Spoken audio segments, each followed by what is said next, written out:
Bonjour, c'est PN Théorie, donc je reviens vers vous aujourd'hui pour parler de cette fameuse posture dont j'ai parlé jusque-là, pour se défendre, j'aime pas trop le mot se défendre, mais complètement changer de prérogative, c'est-à-dire de façon d'appréhender la perversion générale, que vous trouvez partout dans la société forcément, et aussi les personnes qui sont perverses.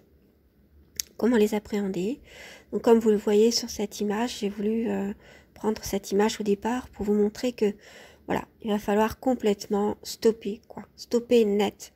C'est-à-dire, dès que vous la reconnaissez, il faut pouvoir dire non. Donc il faut vous entraîner, etc. Donc vous avez beaucoup de coachs en développement personnel qui pourront vous aider là-dessus. Il y a beaucoup de thérapies, notamment comportementales, qui existent et qui sont très bien pour ça. Moi, je vais vous donner ma contribution, qui est celle de regarder les choses en général, de pouvoir changer dans votre cœur. Voilà, c'est ce que je voulais dire. Parce que changer de posture, physique, je veux dire, et aussi mentale, mais si le cœur n'y est pas, si le cœur n'y croit pas, ça ne sert à rien. Vous retrouverez vos habitudes. C'est donc un énorme changement qui vous attend, et en tout cas qu'il faut opérer, que vous avez opéré de toute façon. Donc ça, il faut en prendre conscience, et il faut que le cœur le veuille, que ce soit lui qui décide, qui dise ok, il faut que je change. Il faut, parce que sinon, je retomberai sur les mêmes personnes où je ne saurais pas forcément me défendre. Et se défendre va consister à surtout attaquer, malheureusement. Alors, ne croyez pas que c'est une posture agressive que je prévois ici. Mais je parle d'attaquer, c'est-à-dire que vous allez devoir vous faire violence. Dans les situations où vous auriez plutôt été bienveillant ou bienveillante, ou plutôt gentil, parce qu'on peut parler de gentillesse, effectivement, puisque généralement, ce sont des personnes empathes qui sont victimes par rapport aux pervers. Eh bien, il va falloir, quand vous connaissez pas des personnes au départ, vous montrer extrêmement sur la réserve, voire même en rajouter, c'est-à-dire montrer, voilà, à moi, on me la fait pas. Moi, je sais qui je suis, je sais où je vais, j'ai rien à prouver. Voilà, et il faut pouvoir déjà comprendre ça, et que ce soit ce message qu'il y ait dans votre cœur. Et dans votre cœur, parce que pour moi, tout part du cœur. On peut parler de la confiance en soi. Vous savez très bien, je vous ai expliqué j'ai essayé d'expliquer les choses à ma manière dans les chemins de la connaissance, dans le cheminement, effectivement, tout part du cœur, c'est-à-dire que s'il n'y a pas cet amour de soi, cet amour pour vous-même qui n'a rien à voir avec un narcissisme, vous pouvez regarder les émissions qui traitent de ça justement. S'il n'y a pas cet amour de soi, la confiance en soi, elle sera sur du vide, c'est-à-dire qu'elle ne va pas fonctionner. Ce sera comme un pansement sur une fracture ouverte. Ça ne marchera pas, il n'y aura rien de solide en dessous. Donc, tout ce que vous pouvez exercer au niveau postural, le comportement, toutes les thérapies comportementales ne fonctionneront pas parce que vous n'y croirez pas. Donc, il faut absolument y croire, et pour y croire, c'est autre chose que de la croyance, c'est la foi qu'il faut avoir. Et si vous n'avez pas foi en vous, ayez foi en la vie. Croyez en la vie. Voilà. C'est ça qui va vous porter. Et ensuite, vous pourrez, vous, porter le monde. C'est-à-dire, vous porter vous-même, porter les personnes dont vous avez la charge, et porter votre vie même, pour pouvoir choisir, pour pouvoir aller là où vous voulez aller. Donc, vous avez bien compris que toutes ces thérapies ne serviront à rien, toutes les postures qu'on peut vous donner, toutes les phrases qui peuvent vous servir à un moment donné, ne serviront à rien s'il n'y a pas ce changement sur le long terme à exercer. Et là, vous voyez, j'ai pris cette photo qui me semble très parlante de la danseuse. Donc on peut dire que c'est une danseuse de flamenco. Bon, là, on voit qu'elle fait des pointes, pardon. Mais en fait, il faut le voir comme, il faut vous montrer fier de vous, fier de ce que vous êtes. Et comme vous ne savez pas si devant vous, vous avez quelqu'un qui va se montrer pervers ou pas, c'est la posture que vous allez avoir au départ qui va déterminer le comportement de ces personnes qui sont en face de vous, qui peuvent être potentiellement toxiques, potentiellement perverses, et qui attendent de voir comment vous vous comportez pour savoir comment ils vont se comporter vis-à-vis de vous. Il y a toujours une interaction.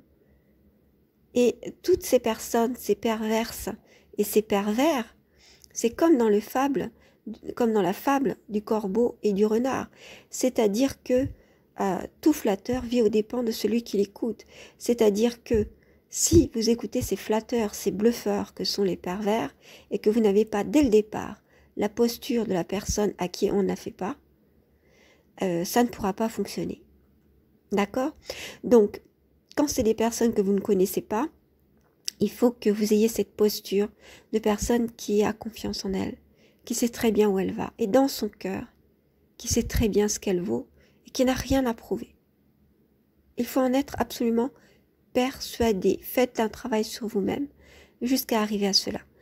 Les émissions que je fais sur le cheminement intérieur vont dans ce sens. Donc je vous conseille, si je peux vous donner des conseils, d'écouter par exemple ces émissions-là, et puis aussi plein d'autres émissions qui vont dans le sens de la confiance en soi. Voilà. D'abord. Ensuite, vous pourrez écouter donc cette petite émission que j'ai enregistrée il y a un petit moment déjà. J'ai essayé de donner toute mon énergie pour vous la transmettre. Je ferai aussi d'autres émissions sur le discernement, c'est-à-dire que là, l'énergie que j'avais, il ne faut pas que ce soit, et que vous allez avoir aussi, faut pas que ça soit du bluff, faut pas que ça soit quelque chose qui se montre à voir, mais il n'y a rien à l'intérieur. Ce qu'il faut que vous construisez déjà, c'est votre maison intérieure, tout ce qu'il peut y avoir dans votre cœur. Et ça, il faut que ça soit solide. J'espère vous avoir donné les éléments pour que vous puissiez construire ça. Et ensuite, tout ce que vous pourrez mettre par-dessus, c'est-à-dire toutes les postures, toutes les petites phrases qui pourront vous aider pour avoir de la répartie. Vous avez beaucoup d'ouvrages sur comment avoir de la répartie, sur les postures pour avoir confiance en soi, physique. Eh bien, occupez-vous de tout ça. Occupez-vous de vous parce que ce sera le meilleur moyen, non pas de faire fuir les manipulateurs, mais de faire qu'ils vous respectent. Justement, si vous êtes obligé de traiter avec eux, vous saurez très bien, parce que vous aurez appris à discerner les signaux faibles, que ce sont des pervers ou que ce sont des personnes toxiques, même si elles ne sont pas perverses. Mais vous saurez très bien comment vous faire respecter. Et quelquefois, vous pourrez aussi, souffrir, parce qu'ils auront été plus forts et ils vous auront, à un moment où vous étiez faible, parce qu'on a des moments de faiblesse, vous avoir. Mais sur le long terme, dans la plupart des cas, vous saurez vous faire respecter. Vous saurez avoir la tête haute, vous saurez qui vous êtes. Donc même si quelquefois ils vous font trébucher, vous les aurez fait trébucher bien plus que ça. Et vous saurez vous faire respecter, c'est ça qui est important. Voilà, je vous souhaite une bonne écoute et inspirez-vous de cette photo si elle vous parle. C'est comme ça qu'on doit vous voir. Et c'est comme ça que c'est vous qui allez mener la danse. Très bonne écoute à vous tous. Qu'est-ce qu'on peut faire face à ce choix de rester pervers et de rester dans la manipulation? Qu'est-ce qu'on peut faire face à ces personnes? Eh bien, 3 choses. Premièrement, changer de posture. Dans nos contacts avec eux, il faut vraiment adopter une autre posture. C'est-à-dire qu'il ne faut plus être dans le retrait ou dans la fuite, qui sont simplement des choses qu'on peut faire dans l'urgence, des techniques dans l'urgence, quand on est vraiment trop affecté, qu'on est vraiment trop mal parce qu'on a été complètement très affecté. Mais ce sont des positions de peur. Le fait de comprendre à quel point leur esprit n'est pas évolué et que tout ce qui effraie tout le monde n'est en fait qu'un leurre et qu'à l'intérieur ce sont des gamins tyranniques. Ça va nous permettre de vraiment nous sentir au-dessus de tout cela. Donc premièrement, changer de posture, comprendre qu'on a affaire à des gens qui sont dans le bluff et qui sont des gamins et qu'on peut très bien les contrer très rapidement. Deuxièmement, prendre confiance en nous, pardon. À présent, une fois que l'on sait cela, qu'on comprend ce qu'il y a derrière ces pervers qui nous semblent effrayants, nous pouvons intérieurement déjà nous sentir sûrs de nous. Cette confiance en nous va se répercuter sur notre posture physique et sur notre posture mentale. Donc ça, c'est une deuxième chose. Après le changement de posture, enfin, peut-être que c'est concomitant, mais c'est un autre aspect. Il y a la confiance en nous à développer. Déjà savoir qu'on a affaire à des bluffeurs. Troisièmement, nous affirmer en nous montrant cash vis-à-vis de lui ou d'elle, du pervers, je veux dire. D'autre part, dans nos contacts avec les pervers narcissiques, nous pouvons apprendre à nous imposer tels que nous sommes. C'est-à-dire que nous n'avons rien à prouver. Nous n'avons pas à nous justifier, à nous légitimiser. Nous sommes ce que nous sommes. Et nous sommes comme nous sommes. Et nous nous trouvons bien comme ça. Nous n'avons pas à être parfaits comme ils veulent nous le faire croire. Donc il ne faut plus nous laisser piéger par la dévalorisation et nous laisser nous déstabiliser. Nous pouvons par exemple faire remarquer au pervers à quel point il est puéril ou agaçant, à quel point il tourne en rond dans son discours. Nous pouvons considérer ce qu'il fait comme des enfantillages. Nous pouvons le mettre en face de ses défauts, de ses arguments, plutôt que de nous laisser impressionner par ses mots, ses attitudes. Car nous savons à présent que tout cela n'est que du bluff. Alors le fait de ne pas prendre au sérieux tous ces essais de déstabilisation va nous permettre, va nous aider à changer de posture et déjà nous permettre de dédramatiser ce phénomène et ces personnes qui nous font peur en fait. Et au lieu d'être dans la peur, nous pourrons ainsi être dans la confiance dans le fait que nous pouvons les contrer et la confiance aussi en nous, en ce que nous sommes. Parce que comme je vous l'ai dit, nous n'avons rien à prouver. Et nous n'avons rien à leur prouver. Nous ne leur devons rien. Alors par exemple, nous pouvons ouvertement, encore mieux devant les autres, nous montrer sûrs de nous lorsqu'on nous fait douter. Alors il y a des techniques, une des techniques qui marche très bien, c'est le « et alors ». Lorsqu'on nous fait douter sur quelque chose, effectivement, on peut le regarder avec un petit sourire ou la regarder et puis dire « et alors ?» dans les yeux, c'est-à-dire « qu'est-ce que j'en ai à faire ?» Voilà. Et s'il nous dit « ah ben moi ça me plairait pas qu'on me dise ça, effectivement, tu devrais, etc. » Eh bien, faites comme si vous ne le voyez pas, comme si ça ne vous intéressait pas. Lorsqu'il voit qu'il n'a plus de prise sur vous, comme le chat avec la souris, il va s'éloigner, ça ne l'intéressera plus. Vous ne serez plus une victime potentielle pour lui, vous ne serez même plus intéressant ou intéressante, parce qu'il ne pourra plus jouer avec vous. Et tout ce qui l'intéresse, c'est de jouer sur votre peur, de vous faire peur. De faire ouh, bouh, voilà quoi, comme un fantôme, quelqu'un qui voudrait vous impressionner, vous faire peur, tout simplement. Alors là, ce sont que quelques pistes. Je reviendrai en détail sur les changements de posture si cela vous intéresse. En tout cas, retenez qu'il s'agit de ne plus avoir peur car tout n'est que bluff chez le manipulateur, chez le pervers et le pervers narcissique. Lorsque vous n'en aurez plus peur du tout, le masque tombera, tous les masques qu'il a tomberont. Vous pourrez voir alors que cet esprit manipulateur pervers vit aux dépens, exactement comme dans la fable du corbeau et du renard, vit aux dépens de celui qui l'écoute. Donc si vous ne l'écoutez plus, si tout ce qu'il dit coule sur vous n'a plus aucune prise, si tout cela vous fait rire, ce sont des enfantillages, vous trouvez ça ridicule, et vous pouvez d'ailleurs le lui dire, ce qui va fortement l'énerver, et puis après il vous laissera tranquille.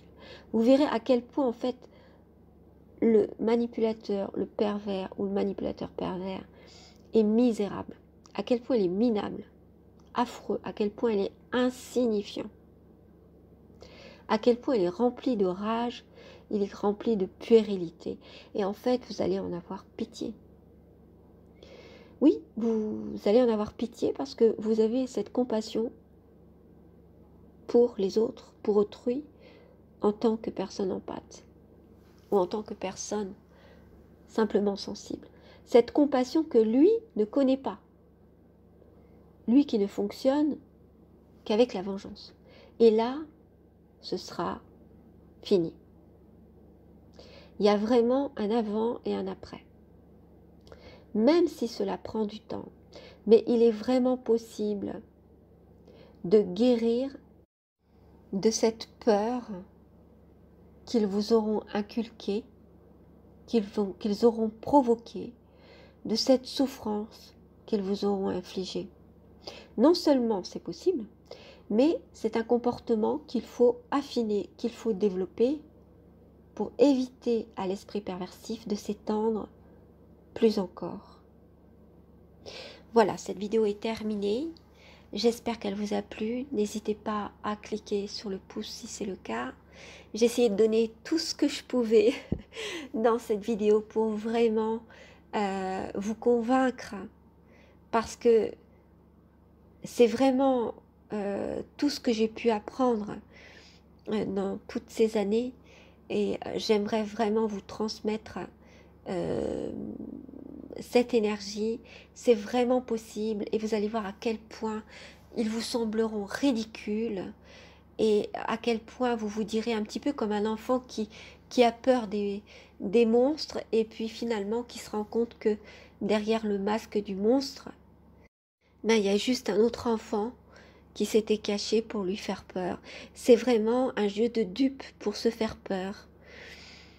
Mais bien sûr, la perversion est dangereuse, parce que lorsqu'on prend en sérieux ces agissements, lorsqu'on est quelqu'un d'empathe ou de sensible, eh bien on peut être complètement affaibli. Voilà, on peut en souffrir. Mais justement, il faut regarder les choses comme elles sont.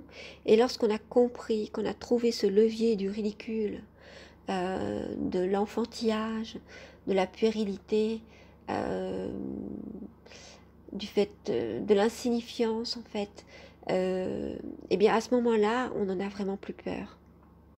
Et c'est là que commence une autre vie, une vie dans la confiance, où on va continuer à être prudent, car il existe beaucoup de pervers, beaucoup de manipulateurs, beaucoup de personnes toxiques, et donc il ne faut pas rester dans cette naïveté, mais au contraire être dans la prudence, mais ne pas non plus se laisser aller par l'amertume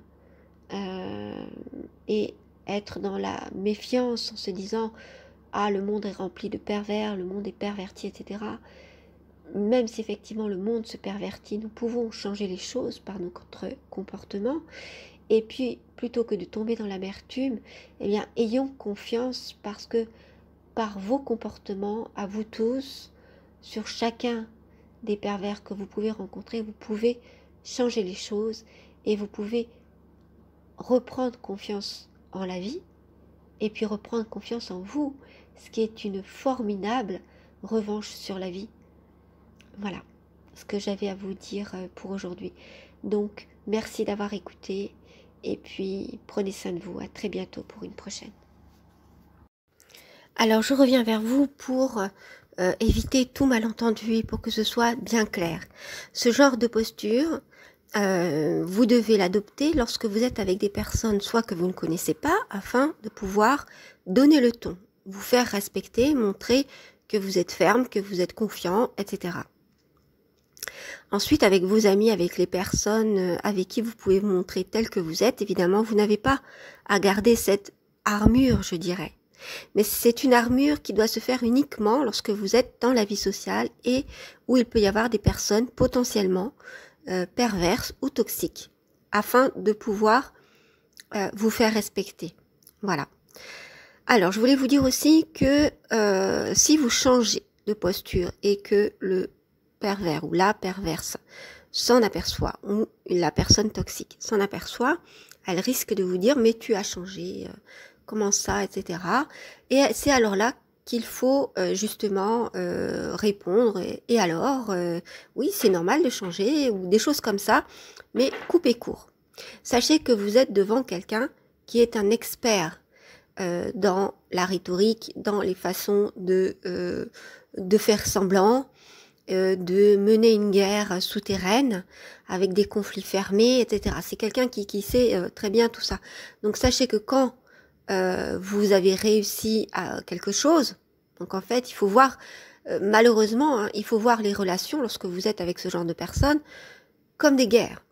Puisque lui, c'est comme ça qu'il voit les choses. Donc vous êtes obligé de rentrer dans ce jeu, mais c'est vous qui menez la danse. Mais avec prudence. Donc, c'est vous qui menez, avec prudence, voilà. Mais vous allez perdre quelques batailles. C'est ce que je vous disais. Il y a des fois où vous serez plus faible, etc. Où là, justement, il va en profiter, ou elle va en profiter. Mais c'est pas grave. Vous allez quand même vous faire respecter et vous n'allez pas souffrir de tout ça. Vous allez réussir en pratiquant une hygiène émotionnelle et énergétique, si vous voulez, à faire sortir tout ce qui est mauvais, en faisant de la méditation, en vous défoulant, en parlant avec vos amis ou en tenant un journal personnel. Voilà. Donc il faut absolument sortir toute cette énergie négative lorsque on vous aura agacé ou on vous aura rabaissé de nouveau. Mais c'est vrai qu'il va falloir désormais regarder la vie quand vous êtes avec ces personnes. Heureusement, vous avez votre petit nid douillet, votre petit cocon, votre petite bulle avec vos amis. Et c'est ça, c'est ce qui va vous ressourcer, ou quand vous êtes seul aussi, quand vous méditez. Mais sachez que vous êtes en représentation quand vous êtes avec un pervers narcissique ou une perverse narcissique ou une personne toxique. Et que tout ce que vous faites, c'est du blabla, c'est pas ce que vous êtes. Vous êtes obligé d'agir de cette manière, c'est-à-dire comme si vous étiez en guerre, et malheureusement c'est le cas, puisque c'est chacun contre chacun pour ces personnes. Rappelez-vous, ils voient la vie et les relations comme des combats. C'est-à-dire, voilà, il n'y a pas de relation, ce sont que des combats pour eux. Donc vous êtes obligé d'adopter ce point de vue pour pouvoir vous-même agir. Vous voyez ? Donc sachez qu'on va vous reprocher votre arrogance alors que ce n'est que la confiance en soi, tant aussi fragile qu'elle sera au départ. Et c'est là que ce sera difficile. Donc il faudra couper court. Si on vous le reproche, dites que vous avez simplement confiance en vous. Est-ce que ça lui pose un problème? Voilà. Vous voyez, essayez de trouver des phrases toutes faites que vous pouvez faire face à ça. Ou alors dites « et alors ?» si on vous dit bah, « tu as changé, et alors ?» Voilà. Et si justement, il faut assumer ce que vous allez être en public. Si effectivement la personne, enfin le pervers ou la perverse que vous connaissez bien et qui vous connaît bien depuis longtemps, vous reproche le fait d'avoir changé, rétorquez un « et alors ?» à qui ça pose un problème, si ça te pose un problème. Voilà, des choses comme ça, vous voyez. C'est-à-dire qu'effectivement, c'est lui que ça va embêter, ou elle. Vous voyez, le fait que vous ayez confiance en lui. Donc vous pouvez terminer les choses sous forme de questions, mais sans avoir à vouloir attendre la réponse, parce que justement, il va essayer, n'oubliez pas que c'est un expert, se mettre en posture à essayer de vous faire réfléchir, c'est-à-dire se mettre à parler calmement, à se dire « Ah ouais, je savais pas que tu avais changé comme ça, tu me déçois. » Assumez ce que vous êtes, vous n'en avez rien à faire de ce qu'il pense ou de ce qu'elle pense. D'accord? Donc n'écoutez même pas ce qu'il va vous dire, changez de pièce, partez, faites comme si vous avez des choses à faire, bon, je dois te laisser. Ne vous excusez pas, jamais, pour dire excuse-moi, j'ai quelque chose à faire, dire bon, je dois partir, j'ai quelque chose à faire. Entraînez-vous à ne plus dire excusez-moi ou excuse-moi, je dois y aller, ne vous excusez pas, vous devez y aller, point. D'accord? Donc voilà, ce sont des choses à faire parce qu'effectivement au départ, on va vous reprocher le fait d'avoir confiance en vous et souvent, lorsque vous avez confiance en vous réellement, au départ, au début de la rencontre par exemple, il peut vous reprocher le fait que vous soyez arrogant. Alors qu'en fait, c'est pas de l'arrogance. Justement, l'arrogance, c'est plutôt lui ou elle qui l'a en se tenant, en se mettant dans la posture de celui qui détient la vérité. Alors que vous, vous êtes dans la remise en question. Simplement avoir confiance en soi, ce n'est pas être arrogant. S'il ne sait pas voir la différence, voyez, c'est justement qu'il essaie de faire en sorte que vous restiez dans le flou. Évidemment qu'il connaît la différence, il la connaît. Mais ça l'intéresse le fait que, enfin, ça l'arrangerait que vous restiez dans le flou, que vous restiez dans la confusion. Donc ne vous excusez pas, ne vous légitimisez pas, ne cherchez pas tout cela. Vous êtes ce que vous êtes et c'est très bien comme ça. Je suis comme je suis, si ça te plaît pas, peu importe quoi. Voilà, c'est tout. Voilà en gros ce qu'il faut dire. Alors en fonction de si c'est quelqu'un qui est votre hiérarchie, etc., faudra adapter, faudra le dire autrement. Mais c'est vraiment, il faut vraiment absolument changer de posture et mener la danse, comme je vous le dis, avec prudence. Voilà, dans ce jeu pervers.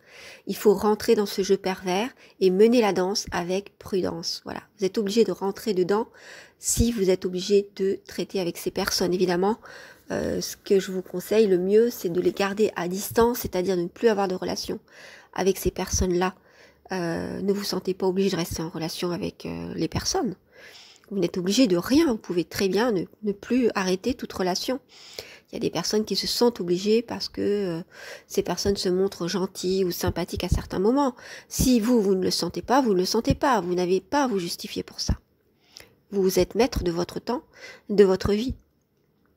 Donc vous n'avez même pas à répondre et vous n'avez même pas à écouter l'autre lorsque justement il va essayer de commencer à parler doucement, mettre les mains dans ses poches, ou elle va essayer et puis se dire ah quand même je comprends pas ce que tu veux dire, je comprends pas pourquoi tu as changé. N'écoutez même pas tout ça, coupez court à tout ça et partez. Voilà. Donc et puis apprenez peu à peu. Alors il vous faudra du temps parce que il faut du temps pour apprendre à se montrer tel qu'on n'est pas. Généralement quand on est en pâte, on n'aime pas mentir. Et c'est un petit peu, se mettre en représentation, c'est un petit peu mentir. Voyez-le plutôt comme si vous faisiez du théâtre, plutôt que comme si vous mentiez. Voyez, vous faites du théâtre, vous êtes obligé de jouer un rôle, donc une carapace, de vous mettre une carapace, parce que sinon vous vous faites avoir. Voilà. Donc c'est un moyen de vous défendre qui sera, comme je vous le dis, d'attaquer, mais pas dans une posture agressive, simplement pour mener le jeu et mener le jeu le premier. Voilà. Donc je ferai très certainement, parce que je vois qu'il y a énormément de choses à dire, peut-être des petites vidéos dès que j'aurai pu et en écrire assez et d'avancer dans ma théorie, puisque comme je vous le dis, je vais vous laisser quelque temps. Je ferai simplement des petites vidéos sur le cheminement intérieur. Donc peut-être que j'utiliserai ces petites chroniques pour vous donner quelques petits trucs et astuces, ou quelques questionnements, ou vous aider dans votre cheminement intérieur. Quand je reviendrai, peut-être que j'aurai plus de choses à vous donner sur le plan de la communication, des choses beaucoup plus précises, je ne sais pas encore. Je ne sais pas. En tout cas, ce que je sais, c'est que je vais arrêter les vidéos trop longues et qui me demandent un travail trop important, parce que j'ai besoin d'écrire, je pense que vous le comprendrez. Alors je vous remercie à vous tous pour... j'ai encore une vidéo à faire. Oui, je voulais juste finir en vous remerciant. Il me reste une vidéo à faire sur les techniques de manipulation, une longue. Et puis ensuite, je vais m'éclipser pendant quelques mois pour écrire. Donc merci pour toutes les gentilles choses que vous m'avez dites, soit par mail, soit par commentaire. Ça fait toujours plaisir, et même, je dirais même, c'est un sentiment d'accomplissement, un peu comme un soulagement de savoir qu'il y a des personnes qui ont pu être aidées par certaines choses que j'ai apportées dans les vidéos. C'était vraiment ce que je voulais, dans un but vraiment altruiste, et puis aussi pour tout vous dire, pour faire en sorte que mon expérience n'ait pas été vaine, parce que effectivement j'aurais pu ne pas être là pour vous dire tout ce que je vous ai dit jusque-là.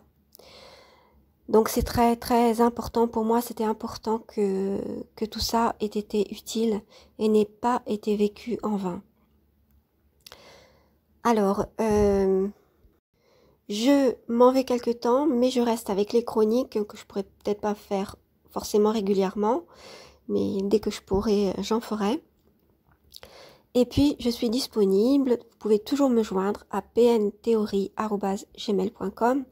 Je réponds dès que je peux. Sachez que vous ne me dérangez jamais. C'est-à-dire que lorsque je pourrai, je me mettrai à regarder mes mails, à essayer de vous répondre à chacun comme je l'ai fait jusque-là.